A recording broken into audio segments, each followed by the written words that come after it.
எங்கடா இந்த சாப்பாடு தூக்கிட்டு போயிடுறேன்னு பார்க்குறீங்களா? எனக்கு தாங்க ஆஃபீஸ்க்கு எடுத்துட்டு போறேன் சாப்பிட்றதுக்கு.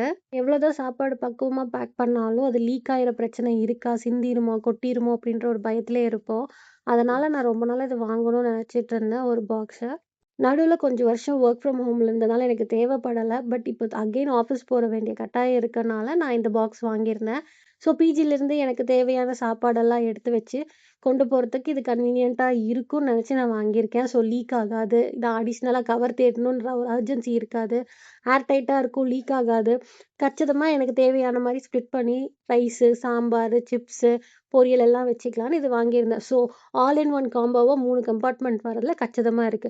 அந்த 3 கம்பார்ட்மெண்ட் ஸ்டெயின்லெஸ் ஸ்டீல்ல குடுத்துருக்காங்க. கீழ இருக்க பாடி பார்த்தீங்கன்னா, பிளாஸ்டிக்ல தான் இருக்கு. அதுக்குள்ளார ஒரு ஸ்டெயின்லெஸ் ஸ்டீல் ஸ்பூனும், பிளஸ் ஸ்டெயின்லெஸ் ஸ்டீலான 2 சாப்ஸ்டிக்கும் குடுத்துருக்காங்க. இந்த ரேஞ்சுக்கு இது நான் வொர்த்துன்னு தான் சொல்லுவேன். எல்லாமே பேக் பண்ணிட்டு ஆஃபீஸ்க்கு ஒரு கவர் போட்டு தான் எடுத்துட்டு போயிருந்தேன். ஏன்னா ஃபர்ஸ்ட் டைம் எடுத்துட்டு போறோம். லீக் ஆயிடுச்சுன்னா என்ன பண்றதுன்னு சொல்லிட்டு கவர்ல போட்டு எடுத்துட்டு போயிருந்தேன். பட் லக்கிலி எந்த ஒரு லீக்கேஜுமே ஆகல.